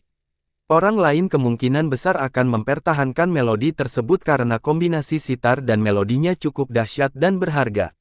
Manajer itu secara pribadi pergi untuk mengambil kotak kayu itu dan dengan hormat menyerahkannya kepada Li Qiye, kotak itu milikmu sekarang, Tuan. Li Qiye menerimanya sekilas sebelum menyimpannya. Tuan, bolehkah saya mengajukan pertanyaan? Manajer itu berbicara dengan nada bijaksana. Li Qiye tersenyum dan berkata, lakukanlah. Apa yang ada di dalam kotak ini? Dia sangat penasaran. Faktanya, ketika kotak itu dibawa ke sini, dia secara pribadi menilainya tetapi dia tidak tahu apa isinya. Jika dia tidak mengetahui pemiliknya, dia tidak akan setuju. Faktanya, Shen Xiaoshan dan yang lainnya penasaran, sama seperti manajernya, tentang konten ajaib. Ada begitu banyak harta karun di toko, namun Li Qiye hanya terpusat pada kotaknya saja. Mereka melihatnya dengan cermat tetapi tidak dapat melihat apa yang istimewa darinya. Saya juga tidak tahu. Li Qiye menggelengkan kepalanya, tetapi itulah mengapa saya harus mencari tahu. Sangat sedikit hal yang luput dari pandanganku, tetapi di dalam kita sekarang. Bukankah ini layak untuk diketahui? Manajer itu terkejut karena dia mengira Li Qiye mengetahui sesuatu dan itulah mengapa dia sangat menginginkan kotak itu. Dia tidak bertanya-tanya apakah Li Qiye mengatakan yang sebenarnya atau tidak karena kotak itu miliknya sekarang, tidak ada manfaatnya. Kamu sudah begitu bijak namun masih mencari ilmu lebih jauh, kami malu. Manajer itu menangkupkannya dan berkata, saya yakin masa depan Anda akan cemerlang tanpa batas setelah Anda berhasil. Ini bukanlah pujian kosong. Dia adalah seorang ahli yang luar biasa tetapi pengetahuannya jauh lebih rendah dibandingkan dengan manusia fana seperti Li Qiye. Itu sebabnya dia memberikan penilaian yang sangat tinggi terhadap Li Qiye. Grand Dao itu panjang dan sulit, tidak perlu terburu-buru. Li Qiye berkata, kultivasi itu mudah tetapi menjaga pikiran tidaklah mudah. Setiap langkah harus hati-hati dan dipol sepanjang jalan. Manajer merasakan rasa hormat setelah mendengar ini, kata-kata Anda dapat memberikan wawasan kepada orang lain. Jika Anda bersedia Pak, saya akan merekomendasikan Anda ke klan Jilin. Itu bukanlah pilihan yang buruk. Kelompok Sisou terkejut setelah mendengar ini. Begitu banyak orang di wilayah ini yang ingin bergabung dengan klan Jilin. Misalnya, jika mereka bisa bergabung, itu seperti burung phoenix yang terbang ke langit atau ikan mas melintasi gerbang naga. Ini merupakan suatu hal yang mulia bagi nenek moyang mereka dan pohon sagu. Jika Li Qiye bisa bergabung dengan klan Jilin tanpa ujian, hasilnya akan sesuai dengan keinginan tuan mereka. Mereka bisa mengikutinya dan mendapatkan koneksi di sana juga. Oleh karena itu, kelompok itu bergembira dan menatap Li Qiye, menunggu tanggapannya. Mereka semua ingin dia mengatakan ya pada kesempatan sekali seumur hidup ini, yang didambakan oleh banyak orang. Bergabung dengan Jilin, Li Qiye tertawa kecil dan menggelengkan kepalanya, maaf, saya tidak berencana memiliki seorang guru. Grand Dao mungkin sulit tetapi saya yakin saya dapat menemukan jalan saya sendiri. Penolakannya mengejutkan kelompok itu hingga mereka hampir melompat dari tanah. Sungguh sulit dipercaya karena bergabung dengan klan itu sangat bergengsi tetapi Li Qiye baru saja menolaknya. Mereka ingin membujuknya agar membujuknya, tetapi ini bukan waktu dan tempat bagi mereka untuk menyela. Tuan, ambisi Anda terlalu besar untuk dipahami oleh orang biasa seperti kami. Manajer kecewa tetapi tidak memaksakan masalah tersebut. Li Qiye tersenyum dan dengan lembut menyesuaikan lengan bajunya pada 3 orang lainnya. Mereka tidak tahu apa yang ingin dia bicarakan dengan manajernya tetapi mereka tetap diam-diam. Dia kemudian melihat ke arah manajer dan berkata, saya tidak tertarik untuk bergabung dengan klan Jilin, namun, yang saya maksud adalah benda yang terbang ke dalam klan setelah ekspedisi ke-6. Anda, ekspresi manajer berubah. Dia langsung mundur 1 langkah dengan kilatan mengerikan di matanya. Sekarang penuh dengan niat membunuh. Namun, Li Qiye masih duduk di sana dengan tenang dan berkata, manajer, tidak perlu melakukan ini. Fakta bahwa saya di sini untuk berbicara dengan Anda berarti saya dapat memperpanjang Anda, jika bukan karena sikap menghormati Anda. Manajer itu menatap Li Qiye untuk waktu yang lama sebelum menarik napas dalam-dalam dan duduk kembali. Dia membungkuk dan perlahan berkata, Tuan, ini adalah rahasia besar. Bagaimana kamu mengetahuinya? Meskipun dia bukan murid langsung klan Jilin, dia tetap merupakan karakter tingkat leluhur dengan posisi yang bagus. Dia hanya tahu sedikit tentang masalah ini. Sepertinya itu benar-benar terjadi. Li Qiye dengan lembut menghela nafas dengan sedikit kesedihan setelah mengkonfirmasinya. Kamu baru saja menipuku. Manajer itu bergidik dan berkata. Li Qiye menyimpulkan, tidak perlu, ini hanya untuk mengkonfirmasi spekulasi saya. Klan sedang mencoba merekrut orang-orang yang ahli dalam membaca rune, ini menunjukkan bahwa ada permintaan untuk itu. Namun, rune khusus ini bukan dari dunia ini, hanya di atas. Dia menunjuk ke langit. Dia tidak mengatakan apapun lagi. Nightfall Immortal Monarch telah berpartisipasi dalam ekspedisi ke-6 yang dimulai oleh Kaisar Abadi Qi Zhen. Hasilnya jelas sekali. Kemunculan rune-rune ini bukanlah kabar baik sehingga Li Qiye menyamakan pikirannya.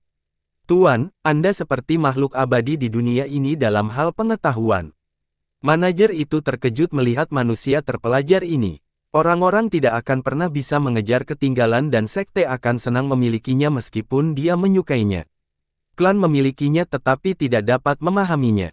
Meski begitu, mereka juga tidak berani terlalu terang-terangan, jadi mereka memulai pemeriksaan semacam ini, kata Li Qiye.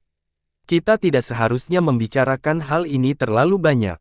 Manajer itu ragu-ragu, ini adalah rahasia utama klan dan saya hanya tahu sedikit tentangnya. Jika Anda tertarik, mengapa tidak bergabung dengan klan? Begitu Anda berada pada posisi yang lebih tinggi, Anda pasti bisa melihatnya. Saya tidak menginginkan sesuatu yang memerlukan penantian. Li Qiye mendengus dan berkata, dia tidak punya waktu untuk menunggu. Satu-satunya alasan mengapa dia setuju dengan Tisou Weng adalah karena dia harus tetap pergi ke klan atas sikap hormat pria itu. Ini untuk memberi rejeki pada pohon sagu.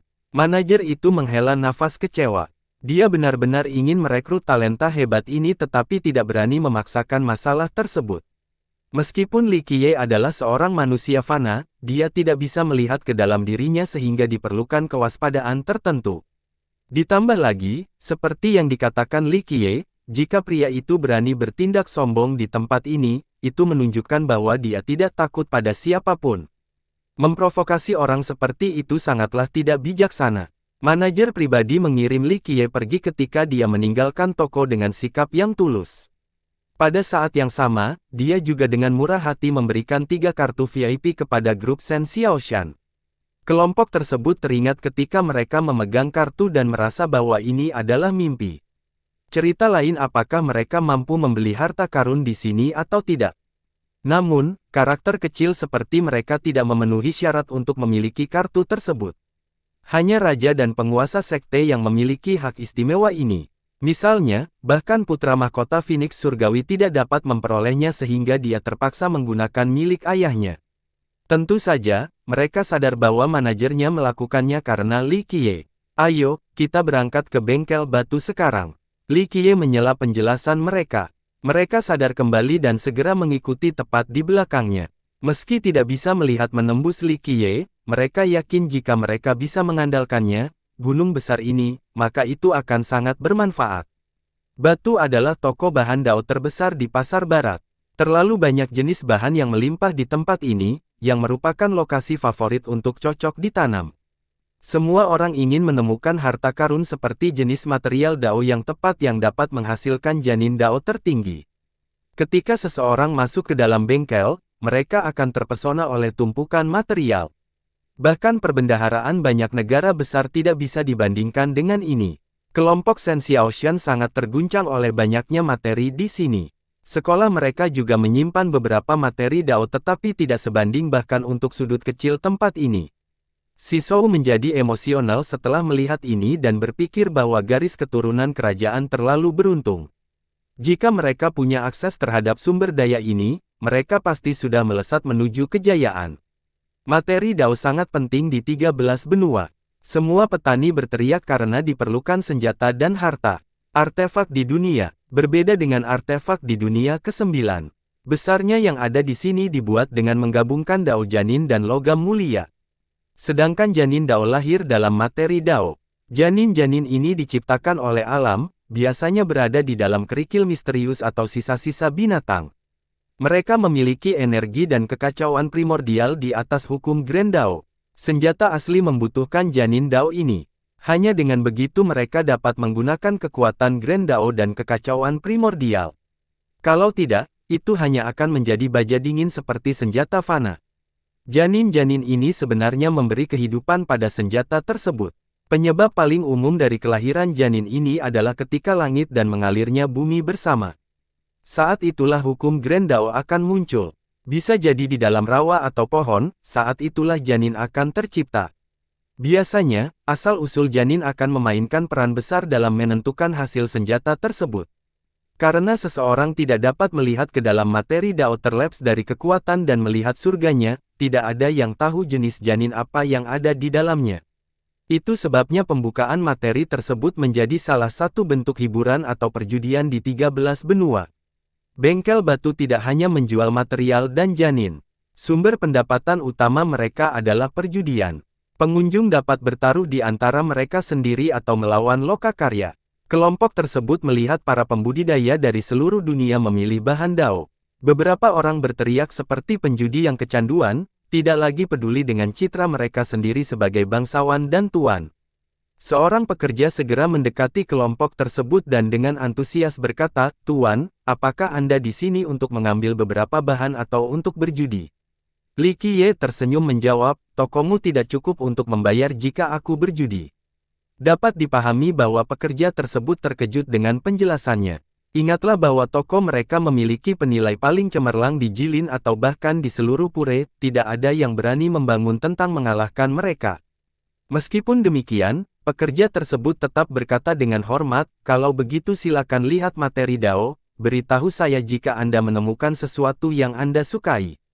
Kelompok itu berjalan-jalan di sekitar toko dengan pekerja yang membimbing mereka.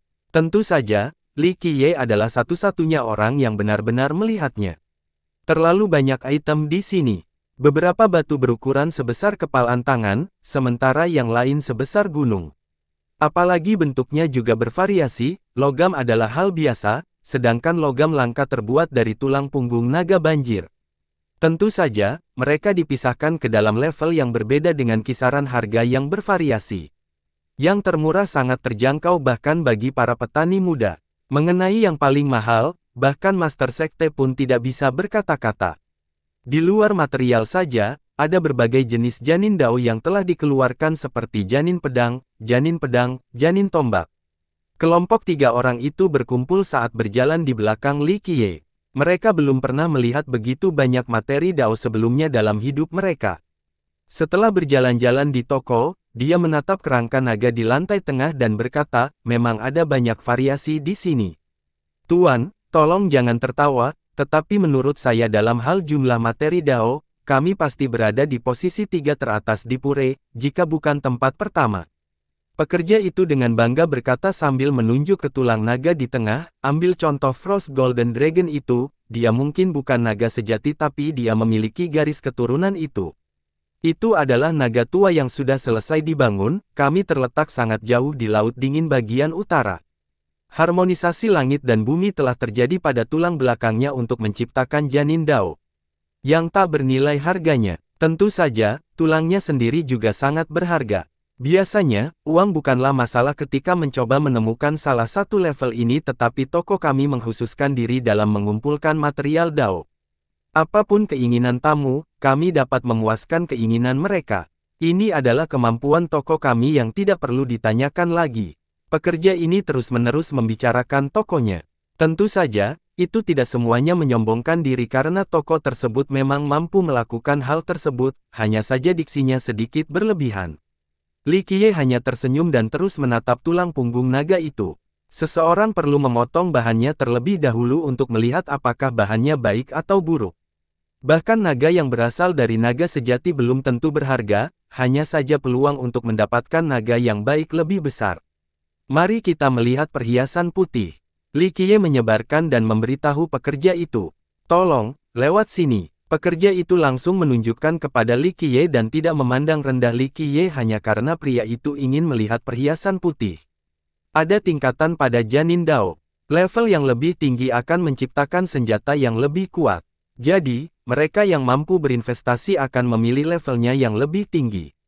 Janin Dao dibedakan dalam urutan berikut: perhiasan putih, kekuatan ungu, tatahan emas, bela diri oranye, dan pemberian surga. Penilai batu yang berpengalaman dapat melihat komposisi, bentuk, tempat asal, dan latar belakang suatu bahan untuk menentukan janin Dao di dalamnya hingga tingkat akurasi tertentu. Itu sebabnya setiap sekte memiliki penilai khusus untuk memilih materi. Mereka menikmati posisi yang relatif tinggi dengan kemampuan mereka. Perhiasan putih adalah level terendah dan paling umum. Bentuknya bermacam-macam jadi ini adalah pilihan termudah bagi banyak petani. Itu juga yang termurah sehingga para penggarap dari sekte yang lebih lemah mengambilnya. Tentu saja, master dan tokoh besar tertentu akan melakukan hal yang sama. Mereka ditempatkan di sudut yang tidak mencolok dan ditumpuk secara acak seperti gundukan. Bahan dao ini diberi harga sesuai dengan ukurannya. Semakin besar, semakin mahal. Meski begitu, bukan berarti janin di dalamnya akan proporsional dengan sisi materialnya. Mereka terdaftar sebagai perhiasan putih oleh penilai toko yang sangat berpengalaman dan cerdas. Para penilai ini jarang melakukan kesalahan sehingga material di sini pastinya berada pada level perhiasan putih. Sayangnya, surga pun terkadang tertidur.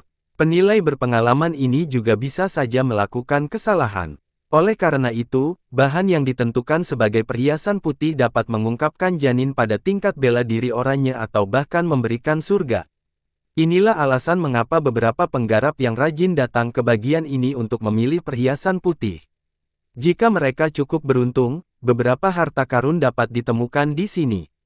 Ketika Li Qiye sampai di sini, banyak email yang sudah mengambil barang-barang mereka, dan sebagian besar adalah email yang lebih lemah karena hanya ini yang mampu mereka beli.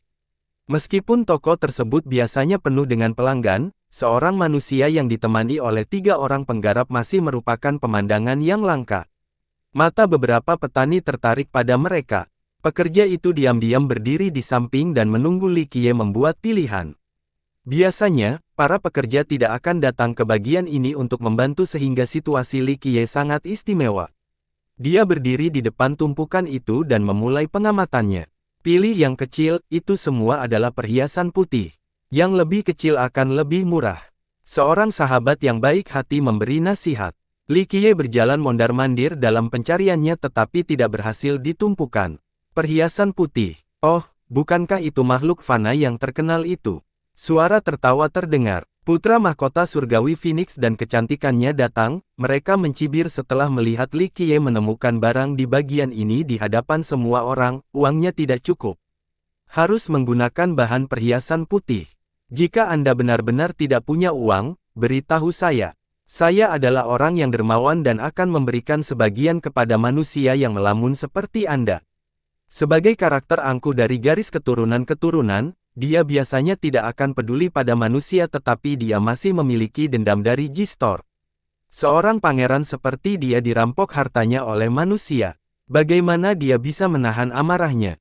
Apalagi pria itu juga mempermalukannya di depan semua orang. Dia bersumpah untuk tidak pernah membiarkan hal ini terjadi tetapi tetap mempertahankan rasionalitas karena ini adalah wilayah Jilin. Putra mahkota Phoenix Surgawi. Para pembeli dengan cepat berjalan sambil menatap dengan kagum. Penggarap dan bahkan ahli yang berasal dari sekte kecil sangat menghormatinya. Latar belakangnya sudah cukup megah tetapi saudara iparnya bahkan lebih menakutkan lagi, dia adalah anggota klan Raja Perang. Klan ini memiliki 5 kaisar. Terlebih lagi, Jin Ge sendiri hampir menjadi Raja Agung. Itu sebabnya bahkan penerus kerajaan lainnya harus memberikan wajah pada sang pangeran. Aliansi antara negaranya dan klan Raja Perang adalah sebuah hal yang mengerikan bagi negara lain. Para petani di sini memperkirakan sangat aneh, apa perseteruan di balik makhluk Evna dan pangeran ini. Beberapa orang merasa bahwa makhluk fana ini tidak kenal takut seperti harimau, berani memusuhi sang pangeran. Li Qiye memberikan sikap dingin pada sang pangeran dan terus mencari sebelum akhirnya menemukan yang dia sukai. Yang ini. Li Qiye menimbang perhiasan putih di tangannya sebelum tersenyum. Panjang dan tebalnya sebesar lengan orang dewasa dan tampak seperti dahan yang diambil dari pohon yang tergeletak. Pekerja itu tersenyum dan berkata, Anda cukup cerdas, Tuan. Bahan ini diberi nilai putih oleh penilai kami namun asal-usulnya cukup langka, berasal dari pohon batu Yulan Magnolia. Setelah pohon itu mati, ia terkubur jauh di bawah bumi sebelum harmonisasi langit dan bumi untuk menciptakan janin dao. Mungkin Anda akan menemukan sesuatu yang bagus di sini, ada kemungkinan di dalamnya terdapat janin Valet Force. Pekerja ini sangat antusias terhadap Li Qiye dan mengetahui semua barang dagangan di toko itu seperti punggung tangan. Saya harap begitu, Li Qiye mendengus. Menemukan harta karun di tempat ini hanyalah pilihan yang aneh. Jika dia benar-benar menginginkan harta karun tertinggi, dia punya banyak metode lain. Hah, berhentilah melamun. Para penilai di sini semuanya adalah elit, nilai putih hanya akan menjadi nilai putih. Tidak mungkin manusia sepertimu bisa menemukan harta karun apapun. Pangeran tertawa. Cepat atau lambat dia akan membunuh makhluk fana ini, tetapi dia juga ingin mempermalukan orang itu terlebih dahulu sehingga orang lain mengetahui konsekuensi dari ancaman dia. Li Qiye mengabaikan pria itu sementara pekerja itu tidak ingin memusuhi dia. Dia berkata, "Tuan, apakah Anda ingin membawa atau memotongnya di sini?" "Potong di sini." Li Qiye tersenyum bebas. Diperlakukan seperti udara oleh Li Qiye semakin membuat marah sang pangeran. Wajahnya menjadi panas dan ekspresi dingin. Dia bersumpah untuk secara pribadi membuat daging cincang dari makhluk fana ini setelah mereka meninggalkan pasar barat. Pekerja tersebut membawa Li Qiye ke tahap pemotongan, atau sebuah kasino di mata banyak penggarap. Tidak ada tempat yang lebih mengharukan di mata para penjudi petualang. Proses pemotongan yang lambat sangat menghibur dan mengasyikkan. Oleh karena itu, banyak yang memilih untuk memotong bahan-bahan mereka di sini atau bertaruh dengan petani lain dan bahkan toko. Jumlahnya tentu saja bergantung pada kemampuan mereka sendiri. Sebelum menggunakan mesin, seseorang harus membayar material dao terlebih dahulu. Makanya si pekerja bertanya, "Pak, mau bayar sekarang atau nanti?" Yang terakhir ini diperuntukkan bagi tamu-tamu yang terhormat. Bengkel batu telah menerima kabar dari G-Store. Itu sebabnya mereka memperlakukan Li Qiye dengan sangat baik. "Saya tidak membawa batu kekacauan apapun," kata Li Qiye. Penonton tercengang mendengarnya. Manusia fana yang berani datang ke bengkel untuk membeli bahan tanpa uang. Aneh sekali. "Tuan muda, saya punya beberapa batu kekacauan di sini." Shen Xiaoshan mengeluarkan kantong spasial dan menyerahkannya kepada Li Qiye untuk menyelamatkan mukanya. Dia masih memiliki sejumlah tabungan dan dia tidak ragu menggunakan semuanya untuknya sama sekali. Penonton kembali berpikir membingungkan. Kecantikan dan bentuk tubuhnya tidak buruk. Mengapa dia menjadi pelayan makhluk fana ini? Tidak ada yang bisa memberikan jawaban yang masuk akal. Mungkin dia anak haram yang punya jabatan besar. Spekulasi ini banyak muncul di benak mereka. "Berapa harganya?" Li Qiye membuka kantongnya. Ada jumlah yang lumayan di dalamnya, terutama untuk seseorang seperti Shen Xiaoshan. Dia telah menyimpannya selama beberapa tahun untuk membeli senjata dao yang layak. "Tuan, kami memberi harga bahan dao ini seharga 15 utusan dao." Pekerja itu langsung menjawab. He Chen terkejut dan berseru, "Apakah pemandangan putih pun semahal itu?" Biasanya, materi kelas putih hanya akan dijual seharga 10 hingga beberapa ratus batu kekacauan Daois. Tapi sekarang, harga satu ini 100 kali lebih mahal daripada harga di luar. "Hah, kalau begitu kamu seharusnya tidak datang ke sini. Pencuri berpenampilan celaka sepertimu tidak pantas berada di sini." Sang pangeran mencibir. He Chen menurunkan wajah merahnya setelah mendengar ini. Dia tidak berani membalas karena sang pangeran berada di level atasnya. Li Qiye tidak peduli pada sang pangeran, tetapi jika pria itu memilih untuk mengganggu rakyatnya, dia tidak bisa hanya duduk diam. Meskipun He Chen bukan pengikut, dia mengikutinya sekarang. Li Qiye tidak akan menunjukkan belas kasihan kepada siapapun yang berani menindas rombongannya. "Kamu pikir kamu siapa? Hanya orang bodoh." Li Qiye berkata dengan malas bahkan tanpa melihat ke arah pangeran. Kerumunan orang tercengang melihat hal ini karena mereka menyadari kesombongan sang pangeran menjadi lebih buruk setelah negaranya berhasil menyedot kondisi klan Raja Perang. Dia menjadi semakin angkuh dan tidak terikat. Banyak yang tidak senang dengannya tetapi mereka tidak mampu menyentuh perasaannya. Tapi sekarang, seorang manusia langsung bertanya idiot. Itu pada dasarnya adalah keputusan yang kejam. "Binatang kecil, aku akan menghabisimu." Ekspresi sang pangeran berubah jelek saat dia ingin mengeksploitasi dan membunuh Li Qiye. "Yang mulia, mohon tenang.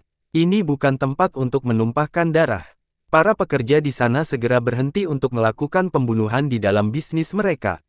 Wanita cantik di sebelahnya juga menariknya kembali dan berkata, "Hanya manusia biasa, kamu tidak perlu marah, putra mahkota." Merusak hukum jilin di wilayah mereka karena manusia tidak seimbang. Pangeran itu cukup galak tetapi dia tidak berani melawan klan jilin secara langsung. Setelah mendengar nasihat tersebut, dia menatap tajam ke arah Li Qiye dan dengan agresif berkata, "Manusia, jika kamu ingin menentangku, kalau begitu kita akan bertaruh." Aku akan memegang tanganmu hari ini. Dalam waktu singkat, kerumunan itu dengan cepat menatap Li Qiye. Membunuh. Dilarang di tempat ini tetapi ada metode sederhana lain untuk menyelesaikan gangguan, yaitu perjudian. Kedua belah pihak bisa menghancurkan apa saja, bahkan nyawa mereka. Bersambung.